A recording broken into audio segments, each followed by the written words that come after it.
Quand on investit en bourse, on cherche forcément à augmenter sa performance et à gagner le plus d'argent possible, et je vais justement te présenter une stratégie qui pourrait potentiellement te permettre de battre le marché à long terme, mais en plus de cela, faire mieux que le SP500. Évidemment, quand je parle de 13% par an, tu t'en doutes, ça sera une moyenne annuelle et non pas de manière linéaire chaque année, car c'est totalement impossible avec la bourse. Et justement, on va le voir à l'heure actuelle, quand on investit sur cet actif-là, on va avoir trois personnes différentes, notamment le marcheur, le coureur, mais aussi le sprinter, qui auront des profils bien distincts et qui auront une méthode d'investissement totalement opposée et qui ne correspondra pas à tout le monde. Le premier, le marcheur, c'est notamment un bon père de famille qui va investir en PEA ou en compte titre à travers des ETF, un ETF Monde, un ETF Espace 500 ou encore Nasdaq 100. Le marcheur ne va pas plus vite que le marché, mais ne va pas plus lentement que ce dernier non plus. Mais par contre, le marcheur a beaucoup moins de chances de tomber en fait à cause de sa vitesse de croisière. Deuxièmement, on a le coureur. Celui-ci va plutôt opter en fait pour une stratégie à action individuelle, c'est-à-dire qu'il ne va pas se contenter d'acheter un ETF avec un panier d'actions pour suivre un marché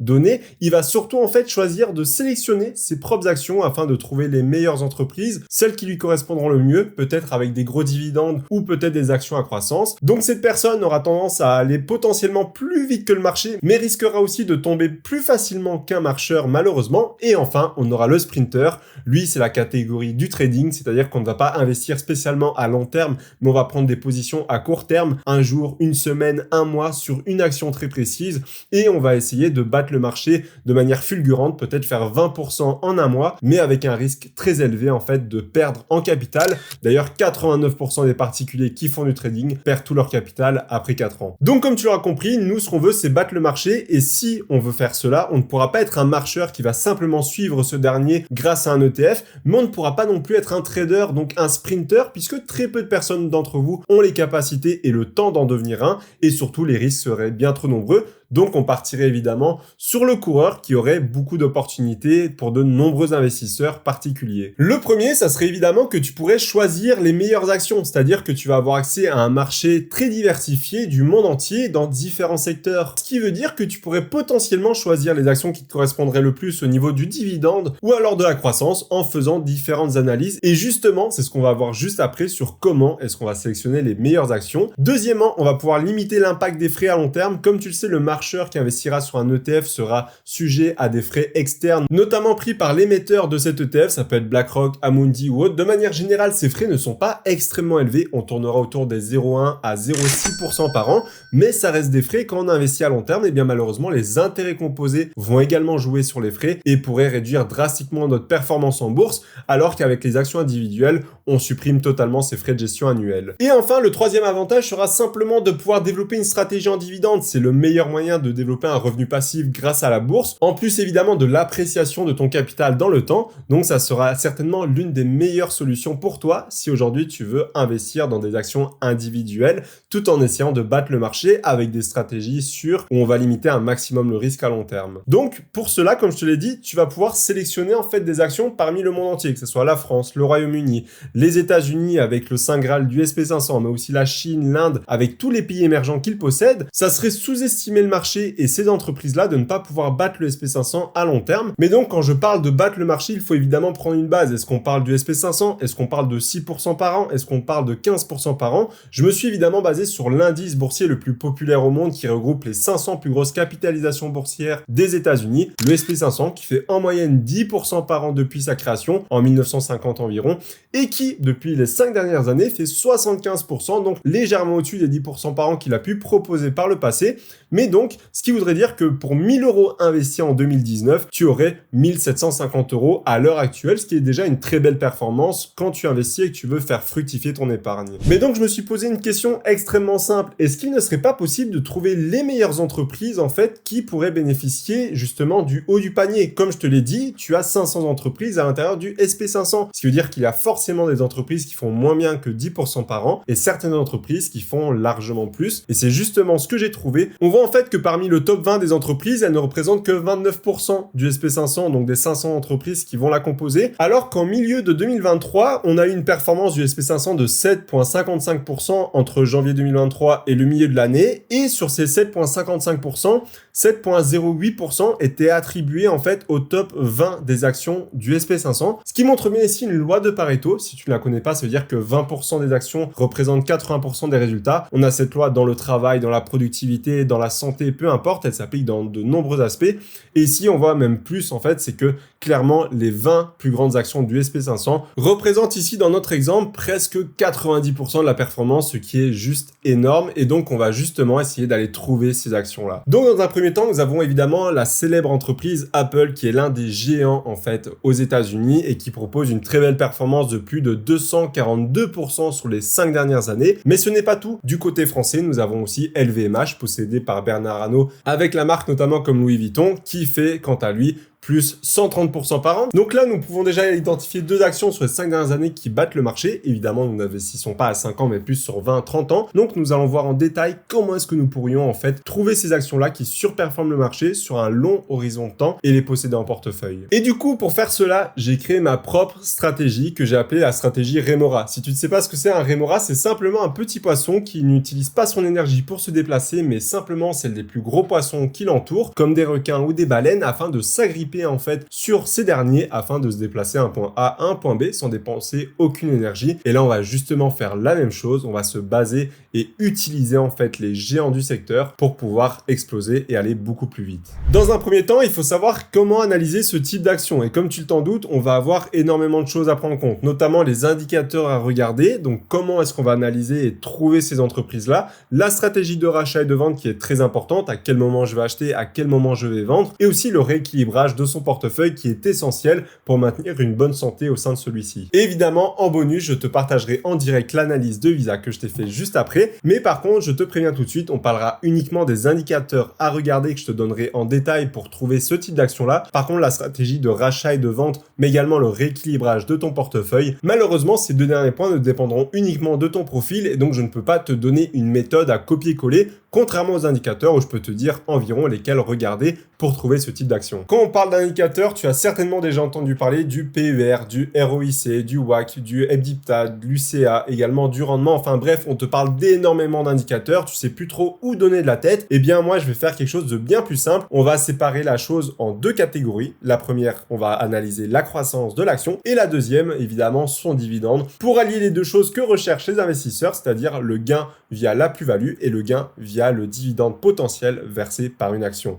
Et pour cela, on va surtout se concentrer déjà sur les actions qui augmentent de plus de 11% par an en termes de croissance de leur cours de l'action, mais également de plus de 10% par an en termes de croissance du dividende sur les dernières années. Et là, tu dois certainement te dire, mais Maxime, il y a certainement très peu d'entreprises qui doivent regrouper ce type de critères parce que déjà que le livret A est rémunéré à 3% par an, quelle entreprise pourrait augmenter de plus de 12% par an ou verser des dividendes avec une croissance de 10% par an? Eh bien, détrompe-toi, il y en a énormément, surtout du côté américain. On peut notamment citer le cas de Microsoft, de Visa, également de Broadcom, d'Oracle, d'United Healthcare, mais en plus de cela, il y en a des centaines d'autres à travers le monde. Là, je n'ai pris que quelques exemples que j'ai trouvés littéralement en 5 minutes. Évidemment, on ne va pas analyser une action uniquement sur la base d'une croissance de 12% par an et une évolution du dividende de 10% par an, parce que là, même la pire entreprise pourrait par magie, en fait, s'en sortir sur l'espace d'1 à 3 ans. Ici, on va aller beaucoup plus loin dans l'analyse, en fait, de l'action grâce à différents indicateurs, notamment avec différents critères autour de la croissance et du dividende. Dans un premier temps, on va voir le critère du PER. C'est notamment un indicateur, pour te la faire simple, qui permet de connaître, en fait, l'évaluation, si elle est sur- ou sous-évaluée d'une entreprise en prenant en compte le cours de l'action et le bénéfice qu'elle dégage à l'heure actuelle. Et le multiple qui sera donné par le PER est simplement, en fait, le nombre d'années de projection de bénéfice net à laquelle est achetée l'entreprise. C'est un indicateur un petit peu complexe, mais qu'on va pouvoir comparer, en fait, au niveau de son secteur pour être sûr qu'une entreprise n'est pas surévaluée afin justement d'éviter de l'acheter trop cher. Deuxième critère, le ROIC pour Return on Invested Capital, c'est simplement en fait combien va rapporter le capital investi par une entreprise. Imaginons Apple investit 1 million d'euros demain et dans un mois, ces 1 million d'euros se transforment en 1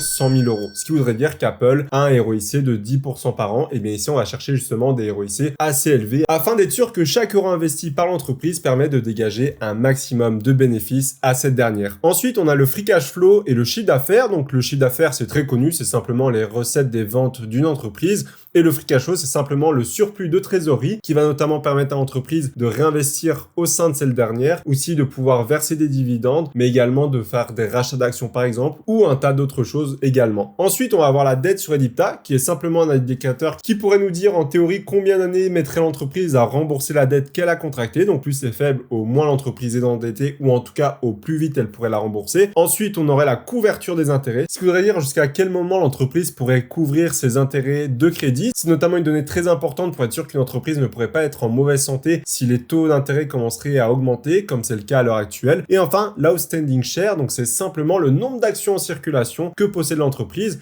Est-ce que celui-ci va augmenter et donc va faire diluer les parts de l'investisseur, ce qui serait négatif pour ce dernier, ou est-ce que l'entreprise va procéder à un rachat d'actions grâce à un free cash flow justement assez conséquent, afin d'avoir un investisseur qui posséderait des parts plus importantes. C'est un petit peu comme l'or si tu veux. Si on ajoute beaucoup d'or au marché, eh bien ce dernier se verrait diluer et donc son prix serait en train de baisser. A contrario, si on serait en train de détruire de l'or chaque jour, eh bien son prix augmenterait parce qu'en fait l'offre serait beaucoup plus faible. Et enfin, côté dividende, c'est assez simple, on va prendre la croissance à long terme de ce dernier, combien il évolue, les fameux 10% par an que je te disais juste avant, le free cash flow sur payout ratio, afin d'être sûr que le dividende n'a pas un poids trop important sur la trésorerie restante et que ce dernier peut être viable dans le temps. On va notamment chercher un free cash flow sur payout ratio en dessous des 70%. Et enfin, l'historique du dividende simplement, est-ce qu'il fait les montagnes russes, est-ce qu'il est en constante augmentation ou est-ce qu'il est très récent. Donc pour commencer, on va directement prendre l'action Visa où on voit un ratio court-bénéfice de 31, ce qui pourrait être assez impressionnant quand on sait que la moyenne en bourse est plutôt autour de 17, mais assez logique dans le secteur de la finance, notamment Visa avec 31, sachant que Mastercard, son concurrent direct, est autour des 39. Donc là-dessus, rien d'anormal pour le sujet, sachant que Visa est une très bonne boîte à l'heure actuelle. Au niveau des ratios des couvertures des intérêts, comme je te disais, en 2022, on était largement au-dessus des 30, ce qui est un très bon signe, sachant qu'en 2023, on voit une baisse sur ce graphique, mais il me semble que c'est un bug parce que j'ai vérifié et j'ai croisé différentes sources. Et normalement, en décembre 2023, ils avaient atteint justement leur meilleur ratio de couverture des intérêts qu'ils avaient connu durant l'existence de l'entreprise. Et enfin, le nombre d'actions en circulation est en très grande baisse, ce qui prouve à l'investisseur que Visa rachète massivement en fait de ses actions afin justement de ne pas diluer les parts de l'investisseur en remettant des actions en circulation, ce qui est tout bénéfique en fait pour un investisseur. Ensuite, les autres indicateurs, on a la dette sur EBITDA, j'évite qu'elle dépasse les 3, donc c'est-à-dire que l'entreprise ne doit pas mettre plus de 3 ans théoriquement en fait à rembourser sa dette. Ici, on est largement en dessous avec 0,2, c'est-à-dire que clairement en 3 à 4 mois, l'entreprise pourrait largement rembourser sa dette, donc elle est quasiment inexistante et son poids est très faible en fait pour l'entreprise. Son chiffre d'affaires, Visa est en constante augmentation, hormis en 2020 où ce dernier a baissé évidemment à cause de la pandémie mondiale, sinon il ne cesse de croître. Son retour en invested capital est largement supérieur aux 8% recommandés, on est à 31%, ce qui veut dire que pour le même exemple, 1 million d'euros que Visa investirait, ça lui rapporterait 1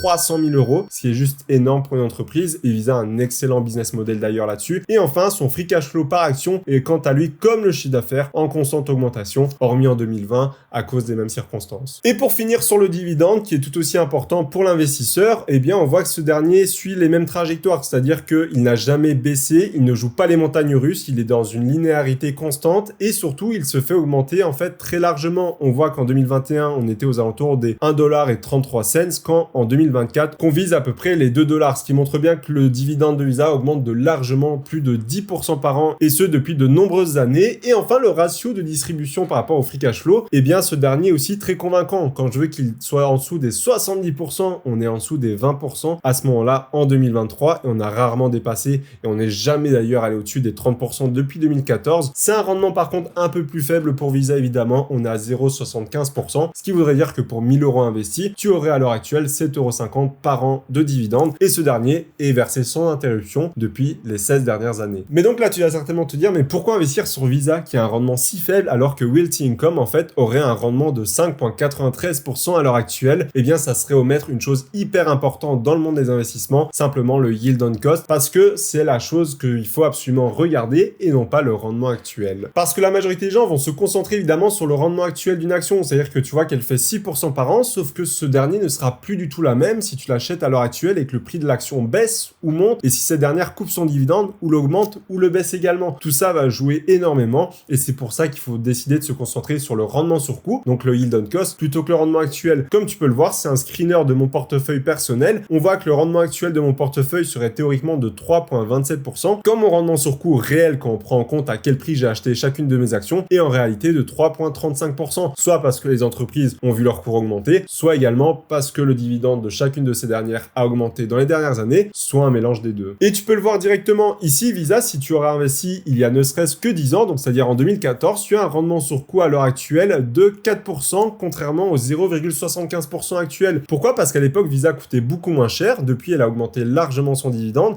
Et donc, un investisseur qui aurait peut-être acheté Visa pour 10 fois moins son prix, eh bien, verrait un dividende bien plus important à l'équivalent du prix auquel il a acheté l'action. Et vice-versa pour Realty Income. Certes, son rendement est très intéressant, mais on voit qu'en l'espace de 5 dernières années, il n'a pas augmenté, ou en tout cas très peu, voire pire. Si tu l'aurais acheté il y a 5 ans, tu auras un rendement beaucoup plus faible que le rendement à l'heure actuelle. Pourquoi? Parce que l'action Realty Income a baissé depuis et son dividende n'a pas extrêmement augmenté, hormis de 2% par an en moyenne. Donc le rendement sur coût, c'est très simple, c'est simplement combien l'entreprise va verser de dividendes annuels à l'heure actuelle, divisé par ton prix de l'action à l'achat, et non pas par le prix de l'action à l'heure actuelle. Et pour finir, il y a forcément des pièges à éviter, tu t'en doutes. Premièrement, ça sera de faire attention aux petites capitalisations. C'est très simple pour elles d'augmenter leurs dividendes très largement, ou aussi de connaître une forte croissance si leur entreprise est dans une bonne dynamique, mais aussi tu as beaucoup plus de risques. Ce n'est pas une entreprise aussi bien implantée qu'un Apple, qu'un Visa, qu'un Microsoft ou autre. Donc évite toutes les entreprises en dessous des 200 millions par exemple de dollars de capitalisation, voire les 500 millions.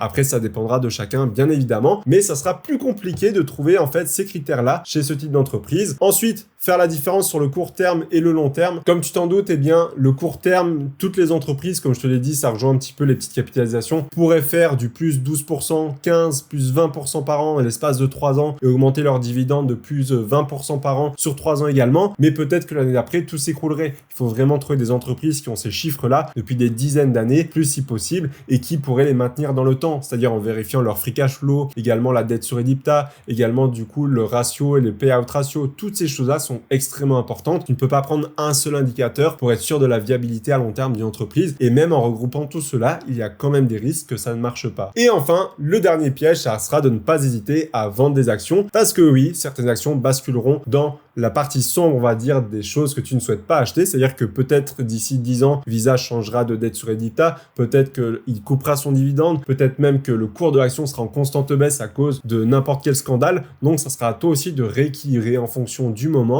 et si besoin de revendre certaines actions pour en rentrer des nouvelles. Ça fait partie de la vie de l'investisseur de faire un équilibrage sur son portefeuille. Maintenant, tu connais ma stratégie en détail pour essayer de battre le marché. Tu peux ou non l'approprier à ta façon et aussi la moduler. Si d'ailleurs tu veux savoir comment est-ce que je compte construire ma liberté financière à l'heure actuelle, je te mets la vidéo juste ici. On se retrouve juste derrière. À tout de suite.